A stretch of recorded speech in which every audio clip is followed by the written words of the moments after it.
One rank one pension वाली। और मैं ऐसे समय में यह बात कर रहा हूं कि जब देश में वो सरकार है जो सरकार अपने आप को देशभक्ति का डंका पीटते पीटते होश ही नहीं मिलता, उसकी जुबान ही नहीं थकती।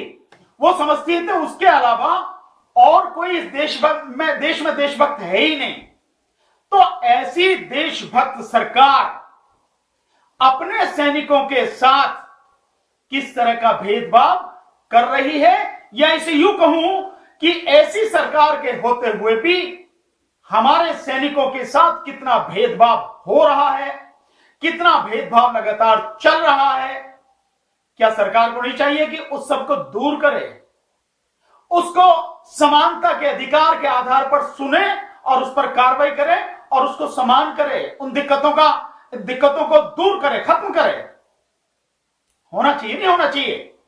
नहीं तो देशभक्ति का जो ढोल है, समझ में भी आ रहा है कि वो देशभक्ति का ढोल केवल झूठा है, ढोल ही ढोल है, हकीकत में कुछ नहीं है।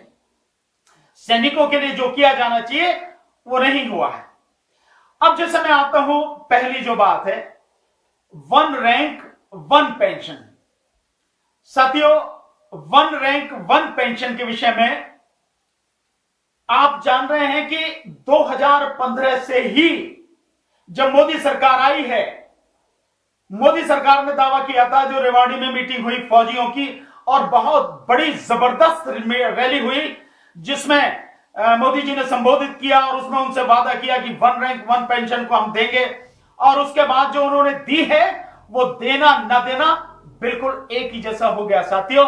और इसीलिए उसी दिन से 2015 से ही लगातार आंदोलन जो हमारे जो सैनिक हैं, जवान हैं, वो लगातार कर रहे हैं। तो सरकार को नहीं पूछना चाहिए कि भाई जब हमने एक बार आपको दे दिया तो क्यों कर रहे हैं आप? स्वाभाविक है, कोई ना कोई उनकी ग्रीवांसेस होंगी, कोई ना कोई उनकी दिक्कत होंगी, कोई ना कोई उसमें बाधा है, कोई ना कोई उसमें असमानता है, इसीलिए ना वो आंदोलन कर रहे हैं। तो जो वहां पर जवान सैनिक आंदोलन कर रहे हैं उनके अनुसार उनका कहना यह है कि ये जो pension one rank one pension दी गई है, कहा गया है, लेकिन इसमें भेदभाव आज भी जारी है। जो का त्यों भेदभाव चल रहा है, सैनिकों के साथ भेदभाव किया जा रहा है।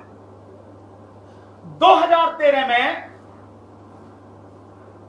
जो बात कही गई थी उसमें यह था कि एक अगर सैनिक का समान रैंक है, समान उसकी जो है सर्विस की लेंथ है, यानी माना एक व्यक्ति ने, एक सैनिक ने, एक जवान ने, माना वो हवलदार है और उसने 25 साल सर्विस की है फौज में, तो इस तरह के जितने हो, माने जितने भी हो हवलदार, चाहे वो एयरफोर्स में हो, चाहे जो वो नेवी में हो, चाहे आर्मी में हो, उन सब की अगर सर्विस की लेंथ 25 साल है और रैंक उनका हवलदार है तो उनको एक ही तरह की पेंशन दी जाएगी।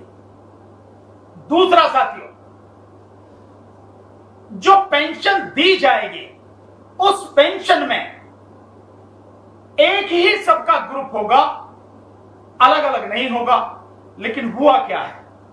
हुआ बड़ा भेदभाव है साथियों कि जो ऑफिसर्स हैं उनका केवल एक ही ग्रुप है। और आप देखिए जो ऑफिसर्स हैं उनको 24% से लेके 28% तक उनकी पेंशन में वृद्धि हुई। कोई दिक्कत नहीं, अच्छी बात। अब यही आप देखिए कि जो जवान हैं, जो जेसीओज हैं, जेसीओज लेवल तक के जो हैं जवान, हवलदार और जेसीओज, उनकी पेंशन में कितनी वृद्धि हुई? 4% से लेके 12% तक। अब इसमें और चीज देखें आप कि जो उसमें वृद्धि हुई है 4% से लेके 12%, इसमें भी जो जवान हैं इसमें भी दो तरह के उन्होंने ग्रुप बना दिए, एक्स ग्रुप और वाई ग्रुप। जो एक्स ग्रुप है उनको जो पेंशन मिल रही है वो ज्यादा मिल रही है, और जो वाई ग्रुप है उनको पेंशन उनसे कम मिल रही है। ऐसा क्यों है? एक ही लेवल पे अगर है और एक ही उसकी सर्विस की लेंथ है, तो जो बेस निश्चित हुआ था, जिस आधार पर उसको पेंशन उस तरह से मिलनी चाहिए थी, समान रैंक की समान पेंशन, तो उसको क्यों नहीं दी जा रही है? माना टेक्निकलिटी के आधार पर या किसी और उसके आधार पर, जैसे कोई ऑपरेटर है, जो कोई मैकेनिकल है, एयरफोर्स में है, नेवी में है और आर्मी में भी है, उस आधार पर जब सर्विस में है व्यक्ति, तो मान सकते हैं कि सर्विस में क्योंकि उसका काम ज्यादा है, मेहनत ज्यादा है, उस आधार पर आप अंतर करते हैं तो ठीक है। लेकिन रिटायरमेंट के बाद, पेंशन आने के बाद तो उसका कोई काम नहीं है, सबके सब बराबर ही हैं, उनका कहीं कोई ऐसा नहीं है कम ज्यादा काम कर रहा है, ये ज्यादा काम कर रहा, पेंशन तो पेंशन, आगे कोई काम नहीं कर रहा। उस आधार पर अंतर क्यों है? और यह तय हुआ था कि भाई जो एक तो इस तरह का भेदभाव नहीं किया जाएगा, दूसरा जो मैक्सिमम है पेंशन वो दी जाएगी। तो जो एक्स वाले को मान लेते हैं एक कि माना एक्स वाले को 10,000 मिल रही है, वाई वाले को 6,000 मिल रही है, उसे 6,000 क्यों मिल रही है? उसे भी 10,000 मिलनी चाहिए। मैं ये नहीं कह रहा हूं, ना ही ऐसा था कि जो 10,000 है उस वाले की 6 कर दो, नहीं, 10,000 वाले की 6,000 नहीं करनी, 10,000 वाले की 10,000 ही रहनी है, लेकिन जिसको 6,000 मिल रही है उसको बढ़ा के 10,000 करना चाहिए, यही नियम है। लेकिन कुछ ऐसा घालमेल हुआ, कुछ ऐसी लीडरशिप हुई, और हमेशा मैं जो मानता हूं, यह मेरे जीवन का बड़ा अनुभव है, कड़वा अनुभव है, कि जब भी धोखा होता है, जब भी इस तरह की दिक्कतें आती हैं, वो जो संगठन होते हैं जो अपनी मांगों को लेकर संघर्ष कर रहे होते हैं, उनके जो लीडरशिप होती है, उसकी लीडरशिप में कहीं ना कहीं गड़बड़ होती है। या तो कोई सरकार से मिल जाता है, मिला हुआ होता है, सरकार का आदमी होता है, और या वो अपने स्वार्थ के लिए काम कर जाए, बाकी जो है भाड़ में जाओ, कोई दिक्कत नहीं। तो जब भी दिक्कत आती है, उन संगठनों की जो लीडरशिप है उसमें दिक्कत आती है, जिसकी वजह से सारा खेल बिगड़ जाता है। तो ये जो अंतर है कि जब एक ही रैंक है, एक ही सर्विस लेंथ है, और जो मैक्सिमम आप जिसको दे रहे हो पेंशन, वही सबको क्यों नहीं दी जाती? और जो एक्स ग्रुप में जिन्हें बना रखा है, एक्स ग्रुप में बस केवल 6% लोग हैं जो सेना से रिटायर्ड हुए, जो पेंशन लेने वाले जवान्स में, जेसीओज में, जो एक्स ग्रुप में जिनको रखा गया, वो उनकी संख्या 6% है। और जो 94% है, 94% जो है वो दूसरे हैं, वो दूसरे जवान हैं जिनको वाई ग्रुप में रखा गया। तो जो वाई ग्रुप वाले हैं वो भी एक्स ग्रुप के बराबर ही पेंशन लेने के अधिकारी क्यों नहीं हैं? और सरकार ने वादा करने के बाद भी आज तक उनको ये पेंशन क्यों नहीं दी है? दूसरा, इसी तरह से फैमिली पेंशन में जो है वो है दिक्कत, फैमिली पेंशन में भी अंतर है। तो आप फैमिली पेंशन को भी जो ज्यादा मिल रही है वो क्यों नहीं दे रहे, ताकि सभी जवानों को बराबर पेंशन मिल सके? तो सरकार का जो काम था, सरकार ने जो लोगों से वादा किया, रेवाड़ी मीटिंग में खुद प्रधानमंत्री नरेंद्र मोदी ने, और जो आज की तारीख में जनरल वीपी सिंह हैं, वो भी उस समय थे, उन्होंने क्यों, सब लोगों ने जवानों से वादा करने के बाद भी जो उनका हक बनता था, 1 रैंक 1 पेंशन, समान पेंशन, आज तक भी क्यों नहीं दी है, जो कि उन्हें देनी चाहिए, जिसके वो हकदार हैं? ये जो असमानता है ये बहुत ही गलत है, और मैं मानता हूं ये सैनिकों का अपमान, जवानों का अपमान करना है। इसके अलावा और देखिए साथियों, और अंतर है। केवल एक जगह अंतर होता तो मैं मान लेता कि चले एक ही जगह है, इसको दूर करना चाहिए, पर अंतर सेना में कई जगह है, ऑफिसर्स में, जवान के बीच में कई जगह अंतर है। मैं मानता हूं कि जो ऑफिसर्स हैं वो जिस तरह की एजुकेशन लेके आते हैं, जिस तरह का वो कंपटीशन वगैरह देके पास करते हैं, निश्चित रूप से जो जिम्मेदारी होती है उसके हिसाब से वो उस कई चीजों के लिए डिजर्व करते हैं, होना भी चाहिए। लेकिन इसका मतलब ये नहीं है कि आप जो सैनिक हैं उनको आप अपमानित ही करते रहें। इस तरह से देखिए आप, मैं एक इसका आपको उदाहरण यहां से लेता हूं। जब एक जवान सेना में भर्ती होता है तो जिस समय उसकी ट्रेनिंग चल रही होती है, उस ट्रेनिंग के दौरान उसको एक फटीक बोलते हैं, फटीक, उस फटीक के हिसाब से जाना पड़ता है, जो अधिकारी होते हैं उनके यहां घरों में जाके काम करना पड़ता है, चाहे उनके घरों के लोन की घास काटें, गमलों में पानी लगाएं, या और कोई काम करें, या कपड़े धोएं, या कुछ इस तरह की जो चीजें होती हैं, वो सारी की सारी चीजें फटीग के दौरान सैनिक करते हैं।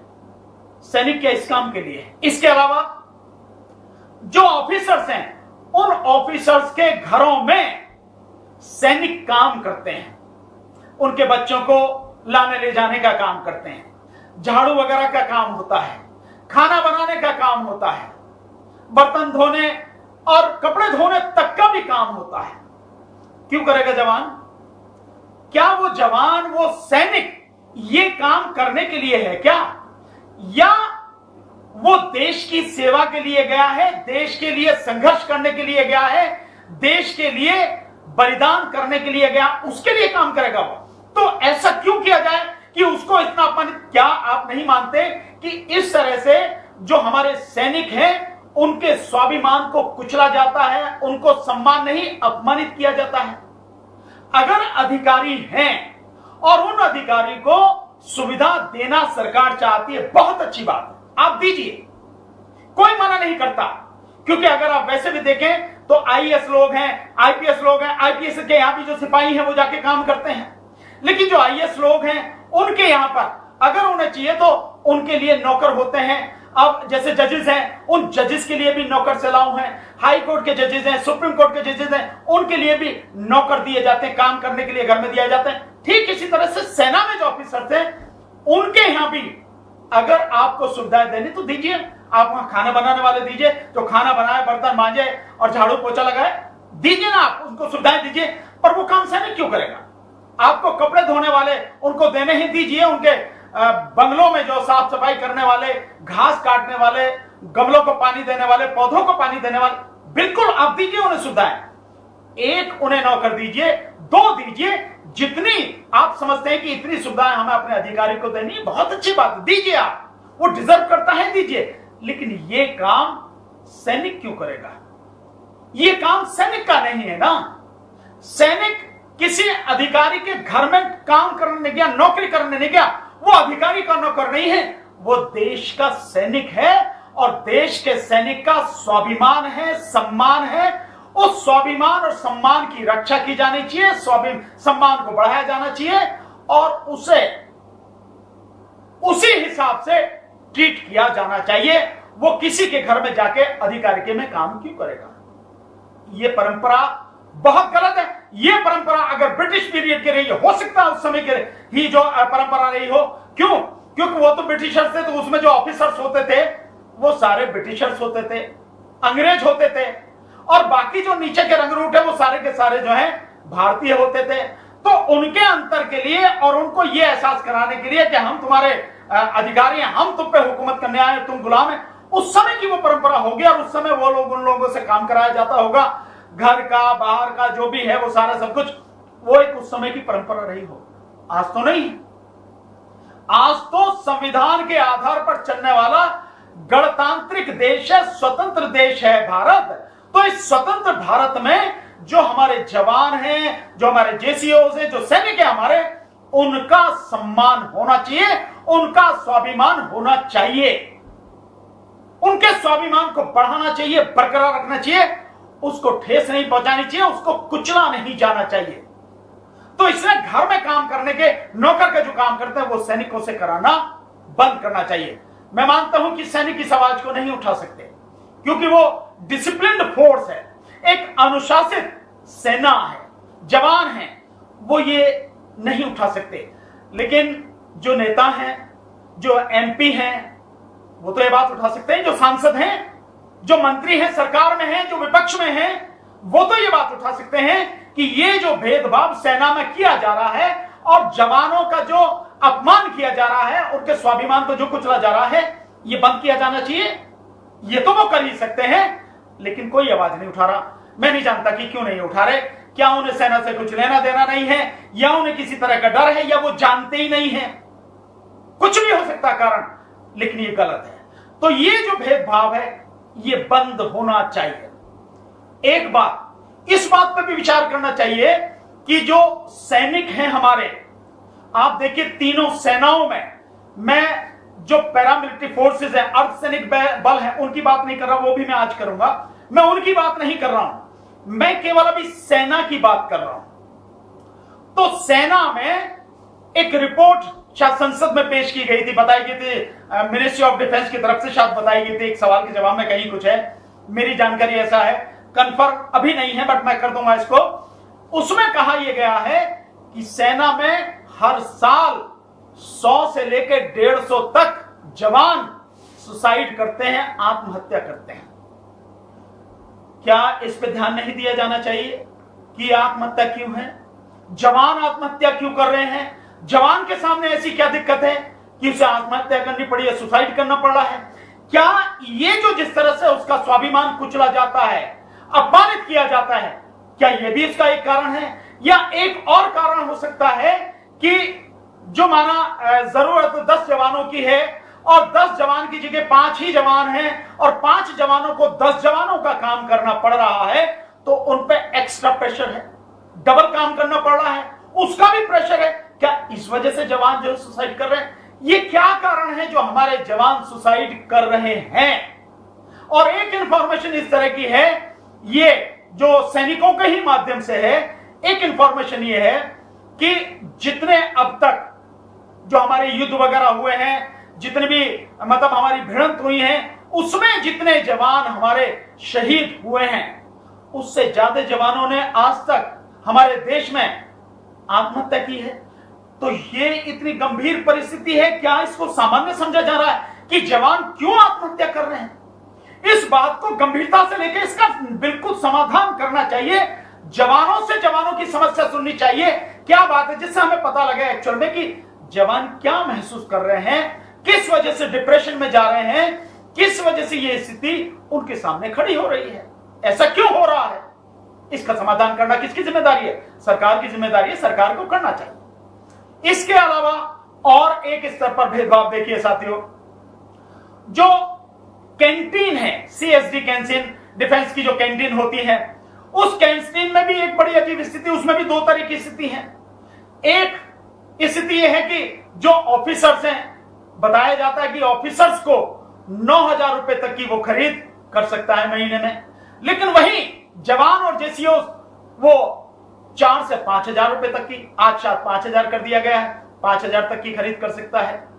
मतलब जो खाने पीने का या नहाने धोने का, पहनने वगैरह का जो सामान खरीदते हैं, मतलब ऑफिसर्स के रैंक में, और इसमें अगर इसको उतना ही कर दिया जाए कि जितना ऑफिसर्स खरीदते हैं उतने का सामान ही जवान भी खरीद सकता है, तो इसमें क्या दिक्कत है? हाँ, अगर जो व्यक्ति खरीदेगा, भाई कोई भी व्यक्ति है, अपनी हैसियत के हिसाब से, अपनी कैपेसिटी के हिसाब से, अपनी जो क्षमता है उसके हिसाब से तो खरीदेगा, उससे ज्यादा तो नहीं खरीदेगा।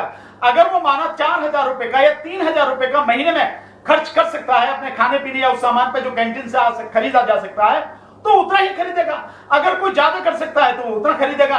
तो क्यों ना इसको भी बराबर कर दिया जाए, इसमें क्या दिक्कत है? इसमें भी इतना बड़ा अंतर क्यों है?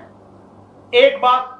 दूसरी बात, एक बड़ी जबरदस्त बात है जिसके विषय में मैं समझता हूं, उसको समझना बहुत जरूरी है कि एक जवान, जेसीओ लेवल तक एक जवान अपनी सर्विस में रहते हुए एक गाड़ी खरीद सकता है, और सर्विस से रिटायर होने के बाद जब वो पेंशन आता है, तो वो पेंशन के बाद भी केवल एक गाड़ी खरीद सकता है, केवल एक। वहीं पर जो अधिकारी हैं, ऑफिसर्स हैं, वो उनको गाड़ी हर 4 साल में खरीदने का उनको अधिकार है। बहुत अजीब सी स्थिति है, मैं नहीं समझ पा रहा हूं कि ये क्यों है। और इसमें भी एक अंतर है कि जो जवान है, वो जवान 1400 सीसी तक की ही गाड़ी खरीद सकता है, और जो ऑफिसर है वो 2500 सीसी तक की गाड़ी खरीद सकता है। ये जो अंतर है, और जवान केवल अपने पेंशन आने के बाद, रिटायर होने के बाद केवल एक गाड़ी, और वो 4 साल में बदल सकता है। क्यों भाई? ये जो भेदभाव है, इसे क्यों ना एक समान कर दिया जाए कि दोनों के लिए यह नियम बना दिया जाए कि जवान हो या ऑफिसर हो, वो व्यक्ति जो गाड़ी खरीदेगा वो गवर्नमेंट के नियम के अनुसार पेट्रोल की है तो 10 साल में बेकार हो जाएगी, डीजल की तो 15 साल में। तो पेट्रोल की खरीदनी है तो 10 साल बाद खरीद सकता है, डीजल की खरीदनी है तो 15 साल बाद खरीद सकता है। ये नियम जितने भी अधिकारी हैं सेना के और जितने भी जवान हैं उन सबके लिए बराबर करने में क्या दिक्कत है सरकार? और सरकार ने अब तक क्यों नहीं किया गया? क्या दिक्कत है सरकार को ये सारी चीजें करने में? जो सरकार इतनी राष्ट्रभक्त है और सेना के नाम पर जो वोट मांगती है, सेना को वोटों के लिए जिस सरकार ने इस्तेमाल किया है, वो सरकार क्या सैनिकों की इतनी बात भी सुनने को तैयार नहीं है, समझने को तैयार नहीं है, उन्हें उनका ये हक देने को तैयार नहीं है? क्यों? कहां है ध्यान आपका?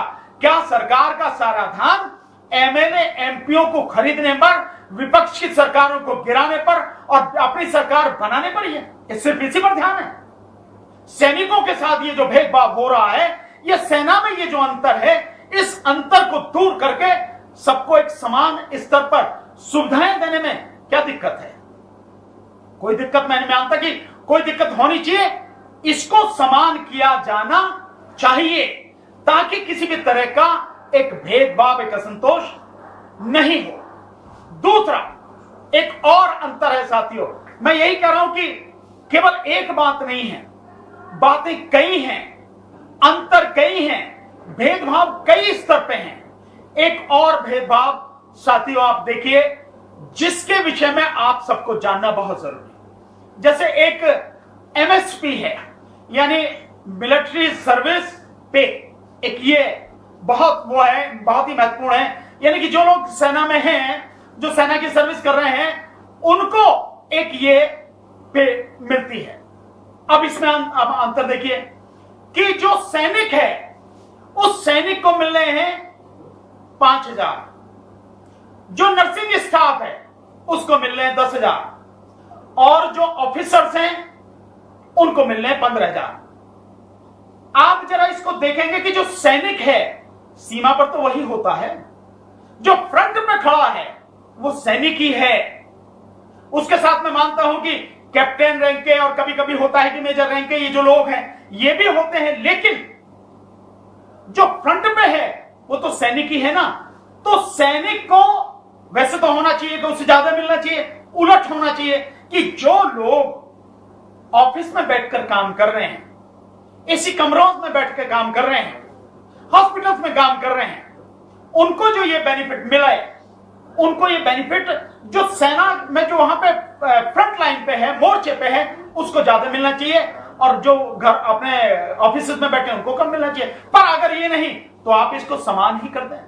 अगर आप 15,000 ऑफिसर को दे रहे हैं तो 15,000 ही नर्सिंग स्टाफ को भी और 15,000 ही जो हमारे जवान हैं उनको भी इतना ही दे दीजिए। उसमें क्या दिक्कत है? ये अंतर क्यों है? जो व्यक्ति ज्यादा काम कर रहा है, जिसकी जिंदगी ज्यादा जोखिम में है, जो अपनी जान को हथेली पर लेकर देश की रक्षा कर रहा है, लगातार फ्रंट पर है, उसको आपको ये देने में क्या दिक्कत है? तो आप अगर उसको कम ज्यादा, मतलब अगर उसे ज्यादा नहीं दे सकते जवान को, तो बराबर ही कर दीजिए। इसको बराबर नहीं होना चाहिए। मैं जनता से पूछता हूं, आपसे पूछता हूं, क्योंकि आपके टैक्स पेयर्स का पैसा है ये जो जाता है उनको। तो आप भी इस बात को बताइए कि क्या ये बराबर नहीं होना चाहिए? नर्सिंग स्टाफ को, ऑफिसर्स को और जवान को ये एमएसपी जो है आप इसको बराबर कीजिए। दूसरा, यहां एक चीज और मैं आपको बताना चाहूंगा साथियों, इसको ध्यान रखना बहुत जरूरी है। इसमें आप अगर देखें, जो जवान है उस जवान के सेना में भर्ती होने की उम्र है 18 साल। 18-19 साल की एज में वो भर्ती हो जाता है और 16-17 साल की उसकी सर्विस होती है। यानी 35 साल में, किसी को 40 में, मैक्सिमम जवान जो है उनको 35 साल में रिटायर कर दिया जाता है, उनको पेंशन दे दिया जाता है। ठीक है, ये हमारी सेना की जो है ऊर्जा बने रहने के लिए, मजबूती बने रहने के लिए ये उम्र जो रखी गई, इसका जो बैरियर लगाया गया, ठीक है, मैं मानता हूं इसको कि ये जरूरी है कि नौजवान जो सैनिक है हमारे, वो चाहिए, उनका हौसला बुलंद होता है, उनकी जो शक्ति है वो ज्यादा होती है, ये होना चाहिए। लेकिन साथियों, इसके अलावा जब ये सारी चीजें, आप दूसरी चीज को देखिए कि एक सैनिक 18 साल में भर्ती हुआ, 35 साल की उम्र है, आपने उसको पेंशन देके घर भेज दिया, लेकिन उसके बाद वो क्या करे, उसके 35 साल की उम्र के बाद में वो क्या करे, इसका कोई इंतजाम सरकार ने नहीं किया। जहां ऑफिसर्स हैं, वो ऑफिसर्स के रिटायर होने की उम्र 55 साल से लेके 60 साल तक है, 55 साल से 60 साल तक है। तो ऑफिसर्स को इतना वो मिलता है, और 55 साल से 60 साल तक उसकी सर्विस बरकरार रहती है, वो सुविधाएं उसको सारी मिलती हैं। लेकिन जो सैनिक है, उस सैनिक को 35 साल में पेंशन देके आप घर भेज देते हैं। उसके बाद वो क्या करे, कि जॉब में जाए, उसकी कोई आप व्यवस्था नहीं करते, कोई गारंटी नहीं है। क्या सरकार को नहीं चाहिए कि सरकार जो सेना से रिटायर होने वाले हमारे जवान हैं, सैनिक हैं, 35 साल के बाद भी कम से कम 60 साल की उम्र तक, जो सर्विस में है जहां भी, उनकी जो उम्र है 60 साल 58 साल, उसी उम्र तक के लिए उनकी सेना से निकलने के बाद नौकरी की व्यवस्था करे। क्या यह सरकार की जिम्मेदारी नहीं होनी चाहिए? क्या यह सरकार को नहीं करना चाहिए कि उनकी नौकरी की व्यवस्था करे? अगर और भी कुछ नहीं है तो वो जवान है, वो वेल ट्रेंड है, डिसिप्लिन्ड है। भाई अभी कहीं नहीं हो सकते तो आप उनको जो स्टेट की जो पुलिस फोर्स है, आप पुलिस फोर्स में दीजिए उसको जिम्मेदारी, उसको पुलिस फोर्स में रखिए आप उनको। इसके अलावा और रख सकते हैं आप कि जो सीआईएसएफ के जो जवान हैं, जो आपकी जो गवर्नमेंट की, जो सेंट्रल गवर्नमेंट की इंडस्ट्रीज वगैरह हैं और जो उसके प्रतिष्ठान है, उनकी जो सुरक्षा करते हैं, उस सुरक्षा में जो लगाए जाते हैं सीआईएसएफ के जवान, आप उनको सीआईएसएफ में भेज दीजिए, पैरामिलिट्री फोर्सेस में। तो कम से कम जो हमारे पास डिसिप्लिन्ड फोर्स है, डिसिप्लिन्ड हमारे पास जवान हैं, सैनिक हैं, उनकी सेवा लगातार देश को मिलती रहे। इसमें क्या, उनको रोजगार भी मिल जाएगा और एक ट्रेंड जो है फोर्स भी मिल जाएगी। जो ट्रेनिंग पे खर्चा होता है पुलिस में और उसमें, वो सारा खर्चा भी बच जाएगा। तो आपको वेल ट्रेंड जवान मिले, ऐसा क्यों नहीं किया जाना चाहिए? या इसके अलावा कहीं और भी हो सकती है? क्या यह सरकार को व्यवस्था नहीं करनी चाहिए कि सैनिकों को 35 साल के बाद निश्चित रूप से उनको नौकरी की व्यवस्था होनी चाहिए? क्यों यह जरूरी है? साथियों, 18 साल की उम्र में शादी हुई, 18 साल की उम्र में वो सेना में भर्ती हुआ, और जब नौकरी लग जाती है उसकी के बाद में उसकी शादी की बात होती है। मान लिए 22, 23, 24 साल की, 25 साल तक की उम्र तक की उसकी शादी हो गई, 35 साल में रिटायर कर दिया। रिटायरमेंट के समय उसके बच्चे कितने होते हैं? 10-12 साल के, 10-12 साल के वो बच्चे होते हैं। तो अब जब उसको सबसे ज्यादा जरूरत है नौकरी की और सबसे ज्यादा जरूरत है अपने बच्चों की परवरिश की, पैसे की, आपने उसको पेंशन दे दी, और पेंशन में आप वो भेदभाव कर रहे हैं। जवानों के साथ जो भेदभाव है, एक्स ग्रुप बना दिया, वाई ग्रुप बना दिया, और जवानों की पेंशन मात्र 4% से 12% आपने बढ़ाई। क्यों उसी पेंशन को आप इसको ज्यादा नहीं करते? क्यों उस पेंशन को जो मैक्सिमम है उसके लेवल मिला के जो एक्स वालों को दे रहे हैं उन्हीं के बराबर आप क्यों नहीं करते? क्यों नहीं करते? ये सारी चीजें ये सरकार को करनी चाहिए, सरकार ही करेगी। ऐसा क्या है, सरकार अपने खर्चे कभी नहीं कम करती। वर्तमान में जो भारत सरकार है, सारे उसने नौकरियां खत्म कर दी, सारा जो सार्वजनिक क्षेत्र के उपक्रम है उनको बेच दिया, और उसके बावजूद भी सरकार का खर्चा बढ़ता चला जा रहा है। क्यों भाई? सरकार जो एमएलए हैं, एमपी हैं, ये अपनी तनख्वाह बढ़ा लेते हैं, अपनी पेंशन बढ़ा लेते हैं, अपनी सुविधाएं बढ़ा लेते हैं। ये सैनिकों का इन्हें ध्यान नहीं आता कि इनके लिए भी किया जाए।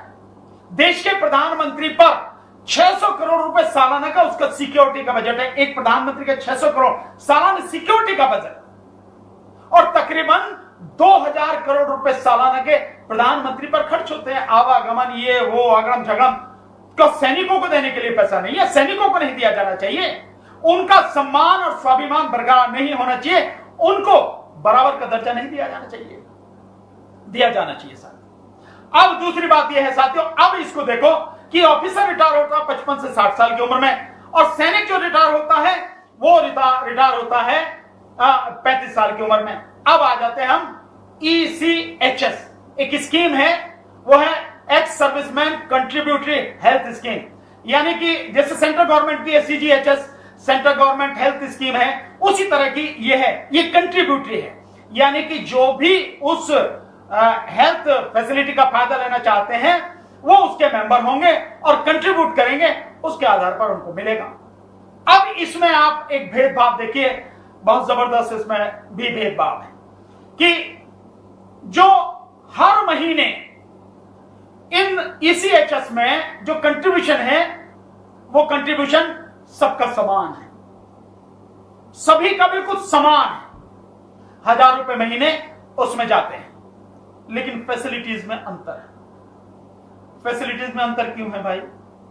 अगर एक जवान जो जवान है वो भर्ती होता है तो वो जनरल वार्ड में, जो जेसीओज हैं वो अगर भर्ती होते तो सेमी प्राइवेट वार्ड में, और जो ऑफिसर्स हैं वो प्राइवेट वार्ड में। सबको एक समान क्यों नहीं दिया जाता जब कंट्रीब्यूशन सबका बराबर है? क्योंकि ये कंट्रीब्यूटरी है और जो भी व्यक्ति इसके मेंबर बनते हैं वो अपनी इच्छा से बनते हैं, स्वेच्छा से बनते हैं। वो ऑप्ट करते हैं कि भाई हम इस स्कीम को ऑप्ट कर रहे हैं, उसके बाद ही उनकी जो मेडिकल अलाउंसेस है वो कटते हैं, वो सीधे कट के उसमें जाते हैं, सबका समान रूप से कटता है। इसमें तो फिर समान फैसिलिटी देने में क्या दिक्कत है? लेकिन कुछ लोग इस बात को कहते हैं कि भाई जो ऑफिसर्स होते हैं वो ऑफिसर्स जो टॉप लेवल के जो ऑफिसर्स हैं वो वन टाइम कंट्रीब्यूशन जो अपना देते हैं उसमें वो बहुत ज्यादा है, उनका जो जवान है उसका 3 गुना है, और जो उसके नीचे के ऑफिसर्स हैं उसका जवान का 2 गुना है जितना जवान का है। माने कि जवान अगर 60,000 देता है वन टाइम, तो उसके ऊपर का जो ऑफिसर है जेसीओ या जिसको भी आप मान लें वो 1 लाख देता है, और उसके ऊपर का जो है वो देता है करीब 1,60,000। ऐसे एक मान लें, एक समझने के लिए हम इसको समझे, अगर वो उतना देता है। लेकिन अगर आप इसको देखें तो जो जवान है वो रिटायर कितने में हुआ? 35 साल में। अगर 35 साल में उसकी जो और 15 साल की सर्विस अगर जोड़ दी जाए और उस 15 साल का 1,000 रुपए के हिसाब से पर ईयर का अगर जोड़ दिया जाए तो 1,80,000 रुपए होता है उसका। अगर 1,80,000 रुपए उसको होता, अगर मानो उसको सर्विस मिल रही होती 58 साल तक या जो 55 साल तक या 60 साल तक, तो उसको इतना मिलता ना, 80,000 है या 1,80,000 है या 2,40,000 होता उसका। अगर उसकी लेंथ सर्विस की उतनी होती, उसको आपने पहले रिटायर कर दिया तो उसको जो कंट्रीब्यूशन है इसलिए उसका वो जो वन टाइम है वो कम है, लेकिन मंथली तो बराबर है। तो उसको सुविधाएं भी एक ही समान क्यों नहीं दी जाती? एक उदाहरण, एक सैनिक बता रहे थे, तो उन्होंने जो बताया मैं बताता हूं कि एक जवान की वाइफ को कैंसर हो गया और जो इस ईसीएचएस के जो हॉस्पिटल है उनमें कहा कि भाई यहां नहीं हो सकता इलाज, प्राइवेट में कराओ। तो प्राइवेट में जाके जब उसने भर्ती किया, उसको जो वहां पे खर्चा आया वो खर्चा लाखों में आया। उसने अपने डिपार्टमेंट से कहा, तो डिपार्टमेंट ने कहा भाई हम तो दे नहीं सकते क्योंकि आप इसके लिए एलिजिबल नहीं है, एंटाइटल्ड नहीं है। क्यों? क्योंकि आप जवान हैं। ऑफिसर्स उसके लिए एंटाइटल थे, तो जवान क्यों नहीं उसके लिए एंटाइटल है? अगर ऑफिसर एंटाइटल है तो जवान क्यों नहीं उसके लिए एंटाइटल है? ये जो भेदभाव है, ये जो असमानता है, मेरा मानना यह है कि यह असमानता खत्म होनी चाहिए। जब तक यह असमानता बनी रहेगी, मैं नहीं समझता कि हम अपनी सेना का सम्मान कर रहे हैं या उसके स्वाभिमान को हम बरकरार रख रहे हैं। बढ़ाने की तो बात ही अब छोड़ दीजिए, यह खत्म होना चाहिए। अब एक और चीज जिसमें मैं साथियों आपसे बात करना चाहता हूं, वो बहुत जरूरी है। साथियों, जो सेना है और जो अर्धसैनिक बल है, आप देखेंगे इनमें भी बहुत अंतर है। यह भी बहुत जरूरी है इसको जानना समझना। अर्धसैनिक बल में कौन है? सेना को तो है, आप जानते हैं कि सेना कौन है। जो अर्धसैनिक बल हैं वो कौन कौन से हैं इसको भी समझें, जिनको पैरामिलिट्री फोर्सेस कहते हैं। वो कौन कौन से हैं? वो हैं जैसे बीएसएफ है, सीआरपीएफ है, सीआईएसएफ है, आरएएफ है, आईटीबीपी है, एसएसबी है। ये जो है ये है अर्धसैनिक बल, यानी पैरामिलिट्री फोर्सेस। अब आप देखिए कि सेना का जो बॉर्डर पर, सीमा पर जब जाती है वो तब जाती है कि जब युद्ध होता है। अगर युद्ध नहीं है तो सेना सीमा पर नहीं होती। युद्ध न होने की स्थिति में सीमा पर होते हैं बीएसएफ के जवान, सीआरपीएफ के जवान या आईटीबीपी के जवान। ये लोग सीमा पर होते हैं जो 24 घंटे देखभाल करते हैं। आप जब भी देख रहे होंगे सीमा पर जो भी कभी कभी दिखाई जाती है न्यूज में, वो उन्हीं की है, उन्हीं की वो दिखाई जाती है जो हमारे सीआरपीएफ के जवान हैं या हमारे आईटीबीपी के और ये जो बीएसएफ के जवान हैं वो दिखाए जाते हैं गश्त करते हुए। उनकी हमेशा 24 घंटे वहां पर ड्यूटी रहती है। तो उसमें जब यह होता है कि वो सीमा पर अगर है और कहीं से मानिए कि पाकिस्तान को ही मानिए कि उसने जो सीज फायर है उसका उल्लंघन किया, गोलीबारी कर दी और उसमें हमारे जवान शहीद हो गए, जो हमारे सीआरपीएफ के जवान है, जो बीएसएफ के जवान है, वो शहीद हो, लेकिन उनको शहीद का दर्जा नहीं है। उनको शहीद का दर्जा नहीं दिया जाता सरकार में। मैं ये सवाल पूछना चाहता हूं कि क्यों नहीं दिया जाता?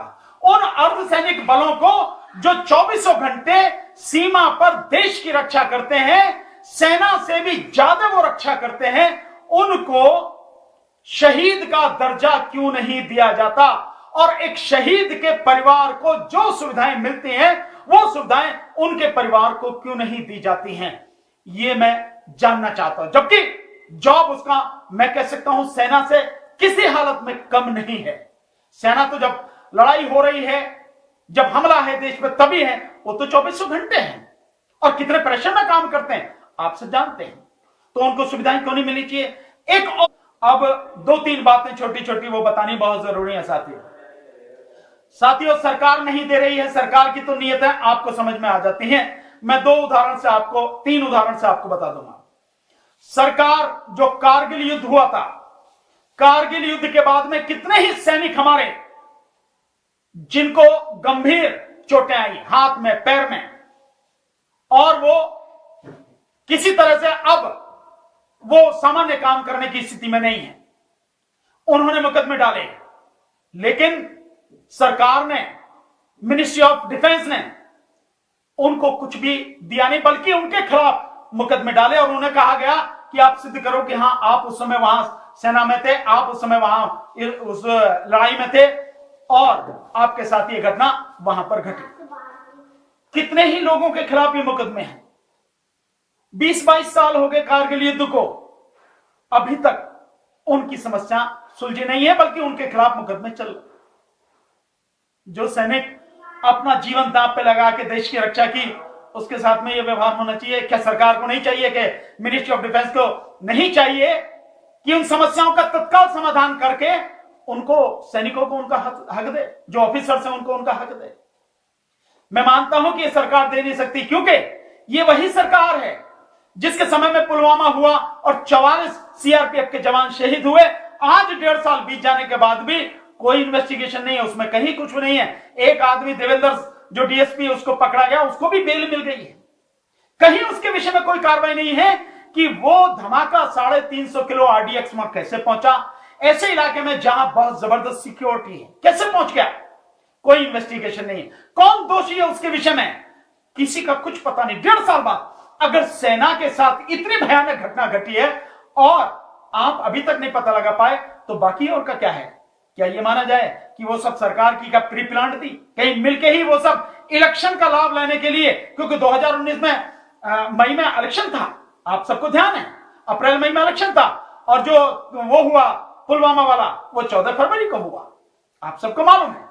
और अब चीन के साथ जो हुआ है, इस 15 जून को जो हुआ, 15 जून की घटना जिसमें हमारे 20 जवान शहीद हुए हैं, कहा जरूर गया है, प्रधानमंत्री की तरफ से कहा गया कि उनका बलिदान बेकार नहीं जाएगा, लेकिन वही प्रधानमंत्री ये कहते हैं कि लद्दाख में ना तो कोई वहां बाहर से आकर घुसा है, ना कोई घुसा हुआ है, और ना ही हमारी एक भी पोस्ट किसी के कब्जे में है। तो फिर यह बताएं कि हमारे 20 जवान शहीद कैसे हुए? हमारे 10 जवान जिनमें 4 सीनियर ऑफिसर्स भी हैं, चीन ने कैसे बंदी बना के रखे, उनको बाद में छोड़ा? और कैसे हमारे 76 जवान घायल हुए? इस बात का जवाब कुछ नहीं है, अगर चीन घुसा हुआ नहीं है। मुझे मालूम है, मैं विश्वास के साथ कह सकता हूं कि वो जो हमारे जवान शहीद हुए हैं वो भी कहीं ना कहीं एक गंदी राजनीति का हिस्सा है, क्योंकि बिहार में चुनाव है और बिहार रेजिमेंट के वो थे, और बिहार के भी पर्टिकुलर बिहार के, उसमें कई जवान थे जिनके विषय में प्रधानमंत्री ने जो 125 दिन की जो रोजगार गारंटी योजना प्रवासी मजदूरों के लिए की गई, उसमें खगड़िया से जिसकी शुरुआत करी बिहार में, उसमें जो बात कही गई तो वो भी कहीं ना कहीं राजनीति का हिस्सा है। वो कहने की बात है बलिदान की, पर मुझे नहीं लगता कि उस बलिदान का कोई बदला लिया जाएगा। वो बलिदान हमारा बेकार नहीं जाएगा। ये स्थिति सरकार की है। और अब साथियों, एक बहुत जरूरी बात, मैंने पहले भी कहा कि कहीं ना कहीं आपके जो संगठन है, उनके जो नेता हैं, वो नेता सवालों के घेरे में है। मेरा आपसे रिक्वेस्ट है, उन नेताओं से भी और आपसे भी, इस समस्या की जड़ में जाइए, समझिए कि दोषी कौन है जिससे आपको आपका हक नहीं मिल रहा। वन रैंक वन पेंशन और जो सारी चीजें क्यों नहीं मिल रही हैं, उसके विषय में आप सोचिए, गहराई से उसका अध्ययन कीजिए, जाइए उसकी गहराई में। दूसरा साथियों, मैं आपसे एक चीज और कहना चाहता हूं।